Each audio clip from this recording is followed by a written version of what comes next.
सुराग लगा दिया।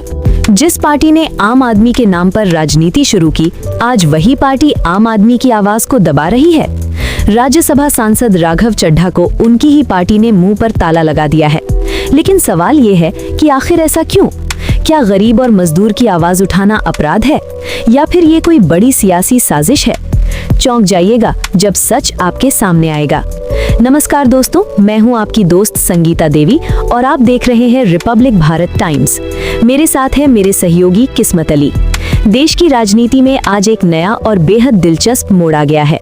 जानकारी के मुताबिक आम आदमी पार्टी ने राज्यसभा में अपने डिप्टी लीडर के पद से राघव चड्ढा को हटाकर अशोक कुमार मित्तल को नियुक्त कर दिया है। लेकिन इतना ही नहीं, इससे भी बड़ी बात यह है कि पार्टी ने राज्यसभा सचिवालय को पत्र लिखकर कहा है कि राघव चड्ढा को पार्टी की कोटे से बोलने का समय न दिया जाए, यानी सीधे तौर पर उन्हें संसद में बोलने से रोकने की कोशिश। अब सवाल उठता है कि आखिर ऐसा क्यों? इसके पीछे की असली वजह क्या है? क्योंकि जब हमने गहराई से रिसर्च किया तो पता चला कि राघव चड्ढा ने अप्रैल 2022 से अब तक राज्यसभा में ऐसे मुद्दे उठाए हैं जो सीधे आम जनता, गरीबों और मजदूरों से जुड़े हैं। लेकिन यही बात पार्टी को नागवार गुजरी। आइए आपको बताते हैं कि राघव चड्ढा ने आम आदमी के लिए किन किन मुद्दों पर आवाज उठाई और क्यों पार्टी ने उन्हें रोकने का फैसला लिया। राघव चड्ढा ने सबसे पहले हवाई अड्डों पर खाने पीने की चीजों के बढ़े हुए दामों का मुद्दा उठाया और कहा कि यात्रियों के लिए सस्ता खाना एक बुनियादी सुविधा होनी चाहिए। हैरानी की बात यह है कि उनके इस मुद्दे को उठाने के बाद ही 17 एयरपोर्ट पर उड़ान यात्री कैफे खुले, जहां समोसा 20 रुपए और चाय 10 रुपए में मिलने लगी। उन्होंने पितृत्व अवकाश, पैटर्निटी लीव को कानूनी अधिकार बनाने की मांग करते हुए संसद में कहा, जब बच्चा पैदा होता है तो दोनों माता पिता को बधाई दी जाती है, लेकिन देखभाल की जिम्मेदारी असमान रूप से मां पर आ जाती है। पिता को नौकरी और परिवार के बीच चयन नहीं करना चाहिए। उनकी इस मांग को उनकी पत्नी और अभिनेत्री परिणीति चोपड़ा ने भी सराहा। इतना ही नहीं, राघव चड्ढा ने महिलाओं के मासिक धर्म स्वच्छता के मुद्दे को भी सदन में उठाया, जिसे अक्सर समाज में छुआ तक नहीं जाता। उन्होंने कहा कि अगर कोई लड़की स्कूल में सैनिटरी पैड, पानी और प्राइवेसी न होने के कारण स्कूल छोड़ती है तो ये उसकी निजी समस्या नहीं बल्कि हमारी सामूहिक विफलता है। उन्होंने ये भी कहा कि मासिक धर्म स्वच्छता कोई चैरिटी या पक्ष नहीं बल्कि स्वास्थ्य, शिक्षा, समानता और सबसे बढ़कर गरिमा का सवाल है। इसके अलावा राघव चड्ढा ने 10 मिनट डिलीवरी के ब्रांडिंग के खिलाफ मुहिम चलाई और खुद एक दिन ब्लिंकिट डिलीवरी एजेंट बनकर सड़क पर उनकी मुश्किलों को समझा। उन्होंने कहा कि 10 मिनट की डिलीवरी का दबाव डिलीवरी पार्टनर्स को सड़क पर जोखिम लेने के लिए मजबूर करता है। उनके इस अभियान के बाद ही सरकार ने इस ब्रांडिंग को हटाने का फैसला किया। उन्होंने प्रीपेड मोबाइल रिचार्ज के 28 दिन के चक्र को स्कैम करार देते हुए कहा कि 12 महीने में 13 बार रिचार्ज करवाना सीधा लूट है। उन्होंने ये भी उठाया कि रिचार्ज खत्म होते ही न केवल आउटगोइंग कॉल बल्कि इनकमिंग कॉल और OTP जैसी जरूरी सर्विस भी बंद हो जाती है, जो आम आदमी के लिए बेहद मुश्किल पैदा करती है। राघव चड्ढा ने मिडिल क्लास पर टैक्स का बोझ, एविएशन सेक्टर में दोहरा एकाधिकार, टोल प्लाजा पर लूट, बैंकों द्वारा न्यूनतम बैलेंस न रखने पर लगने वाले जुर्माने जिससे हजारों करोड़ रुपए वसूले गए, खाने पीने की चीजों में मिलावट, डिलीवरी वर्कर्स की दयनीय स्थिति, डिजिटल कंटेंट क्रिएटर्स पर टैक्स का बोझ, पंजाब में कैंसर ट्रेन का मुद्दा, सरपंच पति प्रथा और यहाँ तक कि शहीद आजम भगत सिंह को भारत रत्न देने की मांग भी की। उन्होंने संसद में ये भी कहा कि हम भारत में इंग्लैंड जैसे टैक्स देते हैं और सोमालिया जैसी सेवाएं पाते हैं।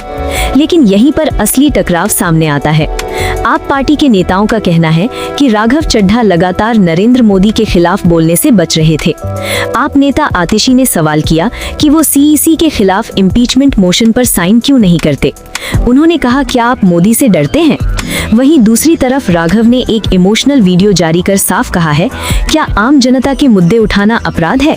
मैंने गरीब और मजदूरों की बात की तो मेरा हक छीन लिया गया। उन्होंने आगे कहा कि जिन लोगों ने मेरा मुंह बंद किया है वो मेरी खामोशी को मेरी हार न समझें। मैं वो नदी हूँ जो वक्त आने पर उफान बन जाती हूँ। यानी एक तरफ पार्टी कह रही है कि ये अनुशासनात्मक कार्रवाई है क्योंकि वो मोदी के खिलाफ नहीं बोलते, तो दूसरी तरफ राघव ये साबित कर रहे हैं कि उन्हें सिर्फ इसलिए दबाया जा रहा है क्योंकि वो जनता की असली समस्याओं पर बोलते हैं, सिर्फ नेगेटिव राजनीति नहीं करते।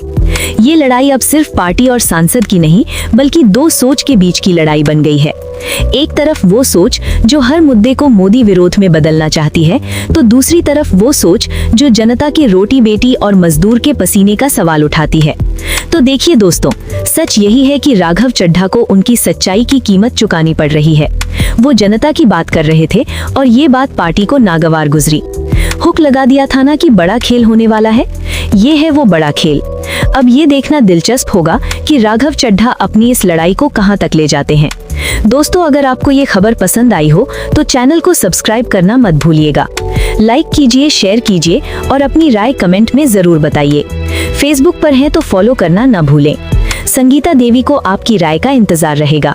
धन्यवाद। इस देश का मिडिल क्लास कमर तोड़ मेहनत करता है, लेकिन इस मेहनत के बावजूद मिडिल क्लास गरीब हो रहा है, अमीर नहीं हो रहा। जितने डेटा का पैसा हमसे लिया जाता है उतना डेटा हमें यूज करने दिया जाए, वो एक्सपायर ना हो। ये हमारे मेहनत के पैसे से खरीदा गया डेटा है। Sir, I demand in this August House to make paternity leave a legal right in India. Sir, third मेरा प्रपोजल है no bank charges for not maintaining minimum account balance. खाने में खतरनाक मिलावट का मुद्दा, फूड अडल्ट्रेशन का। सर, आज मैं प्री पेड प्लान के जो मोबाइल यूजर्स हैं उनकी ओर से दो समस्याएं उठाना चाहता हूं। सर, पहली समस्या है कि रिचार्ज खत्म होने के बाद आउटगोइंग के साथ साथ इनकमिंग कॉल का भी बंद होना। दूसरी समस्या जो टेलीकॉम ऑपरेटर का 28 दिन का मंथली रिचार्ज। इस जीवन में दो ही चीजें निश्चित हैं, डेथ यानी कि मृत्यु, और दूसरा है टैक्स। 1 kg अगर एक्सेस बैगेज हो जाए तो फ्लाइट आपसे हजारों रुपए का किराया वसूलती है, लेकिन कई घंटों के डिले के लिए क्या फ्लाइट हमें कॉम्पनसेट करती है? इंडियन पेपर लीक हमने देखा, देश भर में देखा कि कैसे पेपर लीक हुए, क्या उसमें माफियाओं का राज रहा और कैसे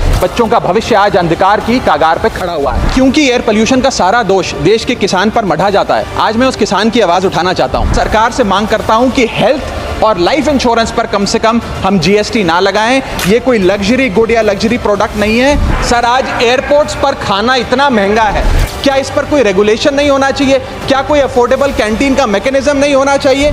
सर, मैं बात कर रहा हूं जोमेटो और स्विगी के डिलीवरी बॉयज की। सर, आज मैं इनका दर्द इस सदन में रखना चाहता हूं और ये 10 मिनट की डिलीवरी का जो जुल्म है इसे समाप्त करना चाहिए। कहीं कैशलेस इलाज अचानक मना कर दिया जाता है, महीनों तक फाइल लटकाई जाती है, रीइंबर्समेंट नहीं मिलता। और आज मैं उन्हीं सिटीजन्स की जो टोल प्लाजा पे हैरेसमेंट फेस करते हैं उनका मुद्दा आपके सामने रखना चाहूंगा कि फुल कॉस्ट रिकवरी के बाद भी टोल वसूला जाता है 20-20, 30-30 साल तक। जब आप बैंक को पूरे विश्वास के साथ अपना डेटा देते हैं, क्या बैंक आपके डेटा को सुरक्षित रख पाता है? अब ये लीक है कि जाने अनजाने में डेटा शेयरिंग है, ये फैसला मैं आप तक छोड़ता हूं। मैं सरकार से निवेदन करता हूं कि हर भारतीय को एनुअल हेल्थ चेकअप का लीगल राइट दिया जाए। बाटा कंपनी का जूता पहनने वाला भी आज हवाई जहाज की टिकट नहीं खरीद पा रहा है। हम सांसदों को तो फ्लाइट की रीइंबर्समेंट मिल जाती है सर, आप उस आम नागरिक का सोचिए जो इस स्काई रॉकेटिंग एयर प्राइसेस से जूझ रहा है। That is the issue of fair use and arbitrary copyright strikes by digital platforms. जो इंटेंट था कि जीएसटी कम होगा तो वस्तुएं सस्ती होंगी, वस्तुएं सस्ती होंगी तो कंजम्पशन बढ़ेगा, कंजम्पशन बढ़ेगा तो डिमांड बढ़ेगी। ये हुआ नहीं, और ये इसलिए नहीं हुआ सर क्योंकि प्राइवेट कंपनियों ने इस मुनाफे को जनता को नहीं सौंपा। मुझे जब जब पार्लियामेंट में बोलने का मौका मिलता है मैं जनता के मुद्दे उठाता हूं और शायद ऐसे टॉपिक्स उठाता हूं जिसे आमतौर पर संसद में नहीं उठाया जाता है। लेकिन क्या जनता के मुद्दे उठाना, पब्लिक इश्यूज पे बात करना कोई अपराध है? क्या मैंने कोई गुनाह कर दिया, कोई गलती कर दी? Have I done something wrong? ये सवाल आज मैं इसलिए पूछ रहा हूं क्योंकि आम आदमी पार्टी ने राज्यसभा सेक्रेटेरिएट को ये कहा है कि राघव चड्ढा के पार्लियामेंट में बोलने पर रोक लगा दी जाए।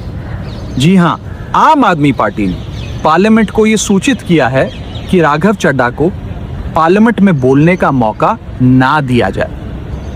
अब भला कोई मेरे बोलने पर रोक क्यों लगाना चाहेगा? मैं तो जब बात करता हूं देश के आम आदमी की बात करता हूं। एयरपोर्ट पर मिल रहे महंगे खाने की बात रखी, जोमेटो ब्लिंकिट के डिलीवरी राइडर्स की प्रॉब्लम रखी, खाने में मिलावट का मुद्दा उठाया, टोल प्लाजा लूट से लेकर बैंक चार्जेस लूट की बात करी, यहाँ तक कि मिडिल क्लास पे टैक्स के बोझ से लेकर कंटेंट क्रिएटर्स पर स्ट्राइक क्यों करी जाती है, टेलीकॉम कंपनियां कैसे 12 महीने में 13 बार हमसे रिचार्ज कराती हैं, डेटा रोल ओवर नहीं देती हैं, रिचार्ज खत्म होने के बाद इनकमिंग रोक देती हैं, तमाम इश्यूज मैंने सदन में उठाए, और ये मुद्दे उठाने के बाद देश के आम आदमी का तो फायदा हुआ, लेकिन इससे आम आदमी पार्टी का क्या नुकसान हुआ? भला कोई मुझे बोलने से क्यों रोकना चाहेगा? कोई मेरी आवाज को क्यों बंद करना चाहेगा?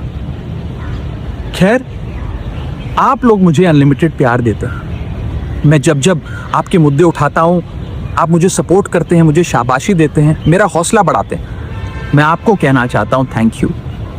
ऐसे ही मेरा हाथ और मेरा साथ थामे रखिएगा, छोड़िएगा मत। मैं आपसे हूं और मैं आपके लिए हूं। और जिन लोगों ने आज पार्लियामेंट में मेरे बोलने का अधिकार मुझसे छीन लिया, मुझे खामोश कर दिया, मैं उन्हें भी कुछ कहना चाहता हूं। मेरी खामोशी को मेरी हार मत समझ लेना। मेरी खामोशी को मेरी हार मत समझ लेना। मैं वो दरिया हूं जो वक्त आने पर सैलाब बनता है। जय हिंद। बड़े अफसोस के साथ ये कहना पड़ रहा है कि देश के तमाम मुद्दों पर जब सीईसी के खिलाफ प्रस्ताव आता है, आप साइन नहीं करते। पश्चिम बंगाल में लोगों के वोट के अधिकार छीने जा रहे हैं। दिल्ली में हम लोगों ने देखा किस तरीके से चुनाव आयोग का दुरुपयोग हुआ। पंजाब का मुद्दा होता है, उस वक्त आप खामोश रहते हो, नहीं बोलते हो। मोदी के खिलाफ आवाज नहीं निकालते हो। तमाम वो मुद्दे जो जनहित के हैं, देश से जुड़े हुए हैं, पार्टी से जुड़े हुए हैं, पार्टी के कार्यकर्ताओं से जुड़े हुए हैं। गुजरात में पार्टी के कार्यकर्ताओं को पीटा जाता है, मारा जाता है, उस पर नहीं बोलते। पंजाब के तमाम अधिकारों को छीनने का काम केंद्र सरकार और मोदी सरकार करती है, उस पर नहीं बोलते।